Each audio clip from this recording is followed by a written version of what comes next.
My name is Erica Long. I'm 35 years old. I'm a pediatrician who lied to cover up the truth that my own sister almost killed my daughter. Sometimes, the line between protecting your family and doing what's right is so thin you don't even realize you've crossed it until it's too late. I crossed that line, and once I did, there was no turning back. The story I'm about to tell happened 6 months ago, last spring. Before that night, I believed I had everything figured out. For 8 years, I worked as a pediatrician at a major hospital in Boston.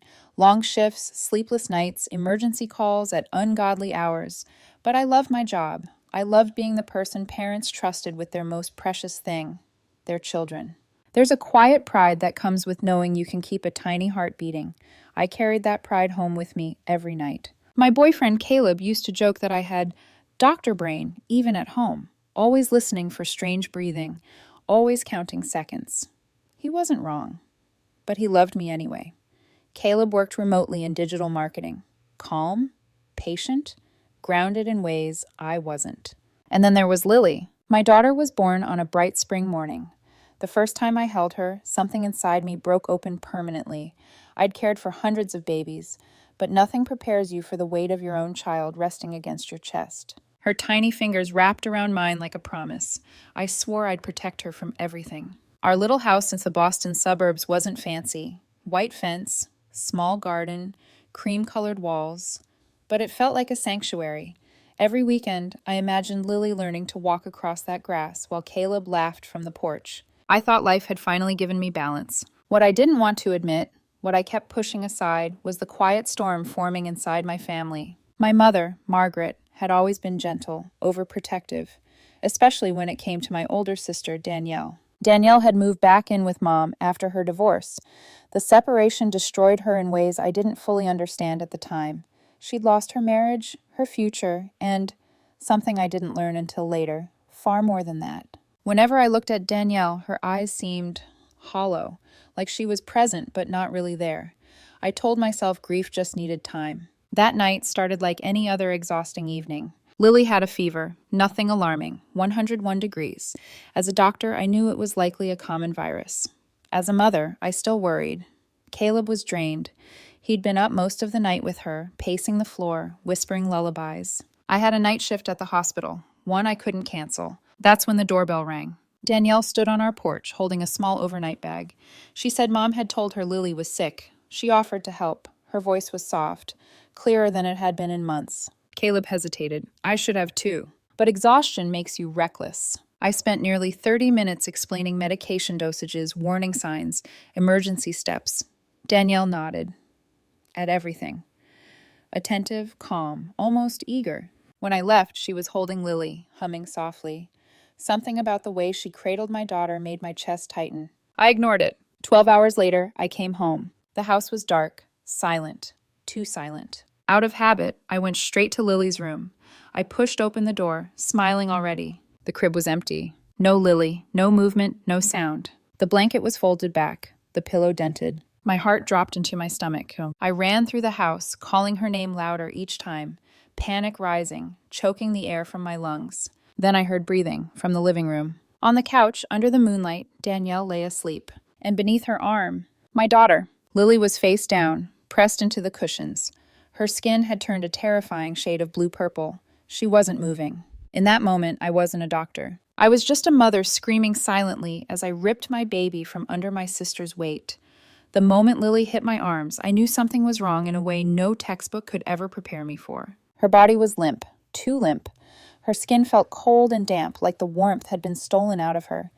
I tilted her tiny chin up, tapped her cheek, called her name with a voice that didn't sound like mine. Lily, sweetheart, please. Nothing. I pressed my ear to her chest. There was a heartbeat, barely, thin as a thread, a weak flutter that made my stomach twist because I could feel how close it was to stopping. I didn't think, I moved. Years of training snapped into place with the kind of cruel efficiency that only comes when your brain refuses to accept what your heart is seeing. I started basic CPR, gentle compressions, tiny breaths, my hands shaking so hard it felt like I wasn't even in my body anymore. Behind me, the couch shifted. Danielle jolted awake. At first, she looked confused, like a child waking from a nap. Then her eyes landed on Lily, on the way I was holding her, on my face. Her expression changed so fast it was terrifying. No, no, no, Erica, I didn't. Her voice broke. She scrambled off the couch, barefoot, hair wild, hands trembling. I was just holding her. She was sleeping. She's not breathing, I snapped, and my own voice sounded like a weapon. She's not breathing, Danielle. That sentence didn't even feel real. It felt like a nightmare I was forced to narrate out loud. Danielle's hand went to her mouth, her eyes filling instantly. I didn't mean to, she whispered. I swear I didn't. I didn't answer her. Not because I was calm. Because if I opened my mouth, I would have screamed until the walls cracked. My phone was in my pocket. My mind split in two. Call 911 and wait. Or drive. Now. Boston Memorial was 15 minutes away. If there was traffic, more. If an ambulance took time to arrive, more. And Lily didn't have more. So I ran. I sprinted out the front door, holding my daughter against my chest, like I could physically keep her alive by refusing to let her go. Danielle chased me into the night. Erica, please, please let me come. I shoved Lily into her car seat with hands that didn't feel like mine, buckled the straps wrong the first time, tore them off, did it again. I kept one hand on her chest the entire time. I started the car. Danielle stood in the driveway shaking, arms wrapped around herself, looking like she'd just woken up inside someone else's life. Erica, she cried, it was an accident. It was an accident. I looked at her once, one sharp burning glance, and then I drove. I ran red lights. I honked until my hand ached. I drove like the roads were on fire and the only place not burning was the hospital. And all the while I kept whispering to Lily, like my voice could tether her to this world. Stay with me, baby. Please, please stay with me. When we finally skidded into the ER entrance, my legs almost gave out. The automatic doors slid open. The bright lights stabbed my eyes. The smell, antiseptic, metal, cold air, hit me like reality slamming back into place. Nurse, I shouted, I need help, my baby. Everything after that moved too fast and too slow at the same time. A gurney appeared. Hands lifted Lily from her seat. Someone called her name into the air like a command. Infant respiratory distress, possible hypoxia. I recognized voices, faces, colleagues. And then I saw Dr. Holloway, a physician I'd worked beside for years, standing at the nurse's station. Her eyes snapped to mine. Erica, she said, startled. What happened? I opened my mouth. And before I could answer, a voice behind me, sharp with panic. Erica! My mother. Margaret burst through the ER doors, looking like she'd sprinted through the entire city. Her hair was messy, her pajama pants visible under a hastily thrown-on coat. Her eyes were red-rimmed and wild. For a half second, I felt relief. Then she grabbed my arm, hard, and dragged me toward a quieter corner of the hallway. Her fingers trembled, but her grip was iron. You can't say it, she whispered. I stared at her like she'd lost her mind. What? Her eyes filled again. Tears spilled. Danielle called me. She told me what happened. My throat tightened. The world tilted. Mom, Lily almost died. Margaret shook her head desperately. Erica, listen to me. You can't report this. You can't tell them Danielle was involved. I pulled my arm back like her touch burned. Are you kidding me? My voice cracked. This is my child. My mother's lip trembled. Her eyes flashed with a fear I'd never seen in her before. You don't understand, Danielle, she said, voice low and urgent. After the miscarriage, after the divorce, she tried to hurt herself. The words punched the air out of me. My chest went tight. My mind jumped to a memory. Danielle sitting at Mom's kitchen table months ago, staring at her hands like she couldn't recognize them. Twice, Margaret whispered. The second time was 3 weeks ago. My heart lurched. I had known Danielle was fragile. I didn't know she was that close to the edge. My mother's eyes pleaded with me like she was begging for oxygen. If she finds out she almost killed Lily, she whispered, she won't survive it. She won't. And I can't. Erica, I can't lose another child. My daughter was behind those doors on a gurney. My sister was at home, unraveling, and my mother was gripping me like I was the only thing holding our family together. Then I heard my name again, this time from a different direction. Dr. Holloway stepped closer with a chart in her hand, eyes narrowed in professional suspicion. Erica, she said carefully, these symptoms don't look like a typical fever complication. I need to know exactly what happened. The hallway went silent in my head. My mother's whisper cut into my ear. Please, protect your sister. My oath echoed inside my skull. Protect the child. Always protect the child. And then Lily's face flashed in my mind. Blue. Still. Silent. I swallowed so hard it hurt. And I said the sentence that would ruin everything. Lily had a high fever, I lied. My voice sounded steady, like it belonged to someone else. I think she had a febrile seizure, stopped breathing temporarily. I wasn't home when it happened." Each word tasted like blood. Dr. Holloway's eyes didn't soften. They sharpened. She stared at me for a long moment, like she was reading the truth off my skin. Behind me, my mother exhaled like she'd been drowning. But I didn't feel relief. I felt something worse, because the moment the lie left my mouth, I realized the truth wasn't just buried. It was alive, and now it was going to claw its way back out, no matter how hard I tried to hold the dirt down. A nurse called out from the room, "Dr. Long, we need you." I turned toward the doors, legs unsteady, heart pounding like a warning. And as I walked, I heard my mother's shaky voice behind me. "Thank you," she whispered. I didn't answer, because I wasn't sure what I had just done. All I knew was this. I had just protected my sister and betrayed my daughter. I stood beside Lily's hospital bed long after the room emptied. Machines hummed softly around her. Tubes traced fragile paths across her tiny body. Every shallow rise of her chest felt like permission to breathe again. Permission I didn't deserve. I pressed my fingers against the glass of the oxygen tent. Please forgive me, I thought. I didn't know who I was asking anymore. When Caleb arrived, he looked like someone who had aged 10 years in one night. His hair was uncombed, his jacket hung open, forgotten. His eyes locked onto Lily instantly, and when he saw her like that, wires, monitors, silence, his knees nearly buckled. "Oh my God," he whispered. "What happened?" I lied again. The words came easier this time, and that terrified me. I told him about the fever, the seizure, how I came home and found her barely breathing, how fast I drove, how lucky we were. Caleb listened, nodding slowly, too slowly. He reached for Lily's tiny hand, then looked at me, not with anger, not yet, but with something far worse. Fear. "Why didn't you wake me?" he asked quietly. "I would have helped. You were exhausted," I said quickly. "I didn't want to scare you." That part wasn't even a lie. It just wasn't the truth either. Caleb swallowed hard, guilt already carving into him. And I let it.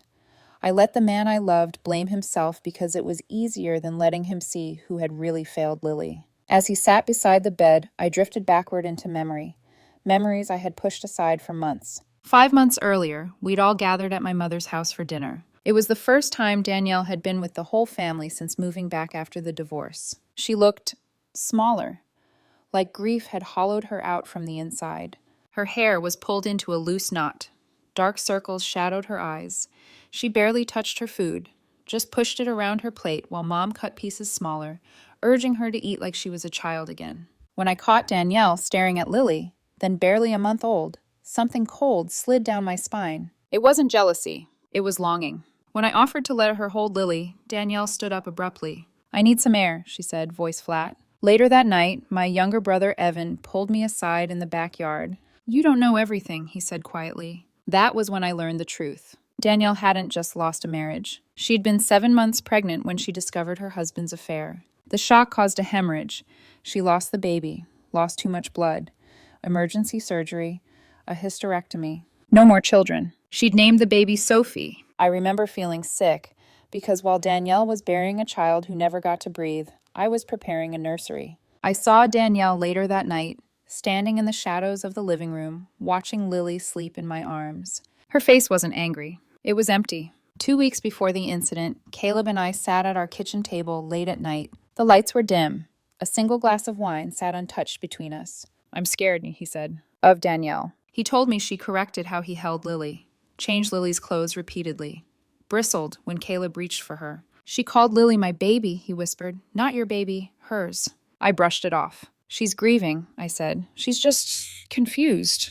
But then Caleb told me the thing that made his voice shake. "I woke up at 4 a.m, he said, and she was standing in Lily's room, just watching her." He paused. She was whispering a name. "Sophie." I still didn't act. I told myself compassion was more important than confrontation. I told myself I was being a good sister. Now, standing in the hospital with my daughter wired to machines, I finally understood the truth. I hadn't ignored the signs. I had chosen to, because facing them meant admitting something unbearable. That love, when twisted by grief, can become dangerous. And I had handed my daughter directly into its arms. By the 3rd day, the lie had grown teeth. It followed me everywhere, into the hospital corridors, into the break room, into the quiet moments when I stared at Lily and wondered how close I'd come to never hearing her breathe again. Lily was stable, but stable didn't mean safe. Her oxygen levels had improved, but the doctors were watching her brain scans closely. Every test felt like a silent verdict waiting to be read aloud. Caleb hadn't left the hospital. He slept in the chair beside Lily's bed, his hand always resting near hers, like he was afraid she'd disappear again if he let go. He asked questions, too many questions, and I kept answering with pieces of a lie that was starting to crack. On the morning of the fourth day, Dr. Holloway walked into Lily's room with a different energy. No warmth, no small talk. She closed the door behind her. "Erica," she said calmly, "we need to talk." Caleb looked up immediately. Dr. Holloway placed a folder on the counter and opened it.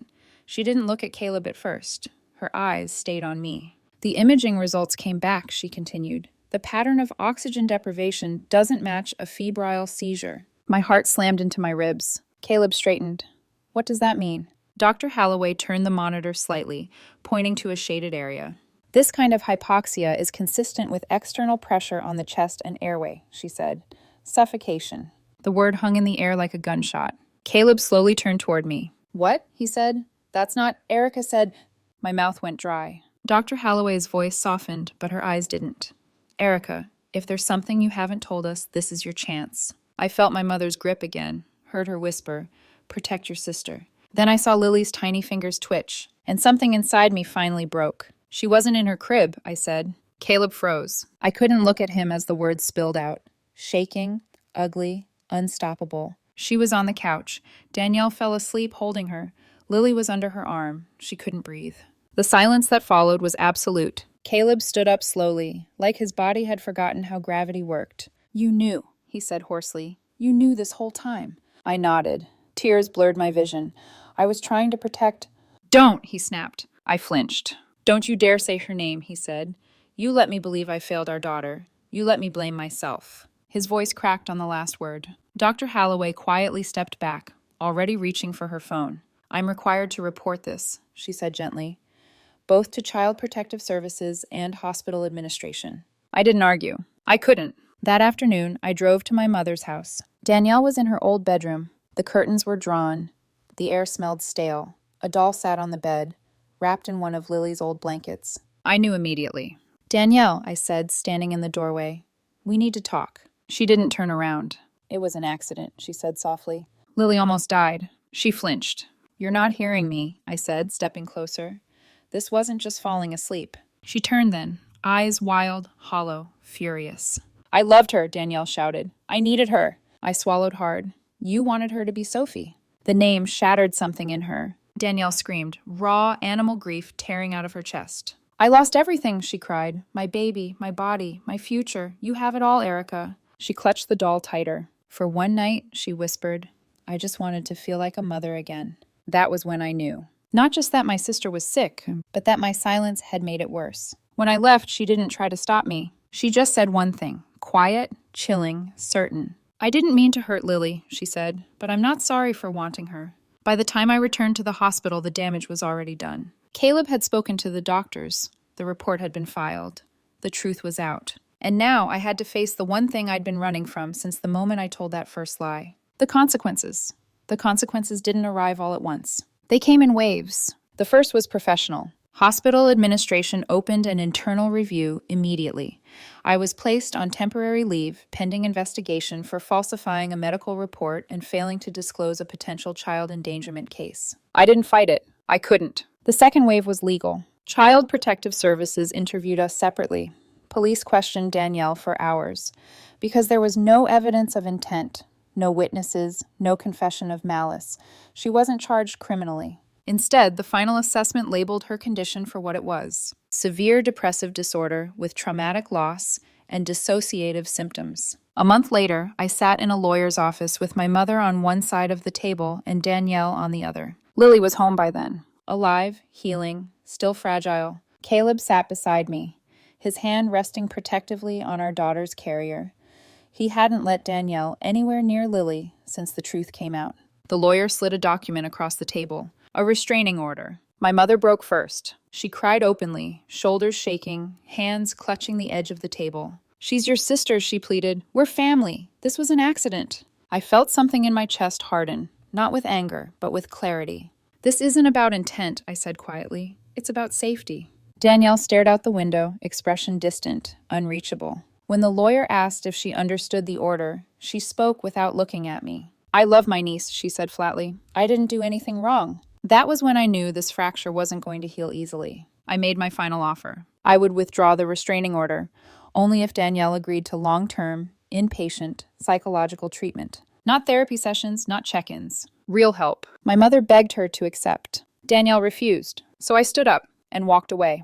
That day, I lost my birth family. 6 months have passed since that night. I'm sitting by the window now, watching Lily take her first unsteady steps across our little garden. She's slower than other children her age. The doctors say it's too early to know if there will be lasting effects. But she laughs, and every laugh feels like a miracle I almost destroyed. Caleb and I nearly didn't survive this. For weeks, we barely spoke. When we did, every word hurt. Trust doesn't break loudly. It fractures quietly, then collapses under its own weight. But we went to therapy, together, separately. I never asked him to forgive me. And slowly, painfully, he began to. Professionally, I faced disciplinary action.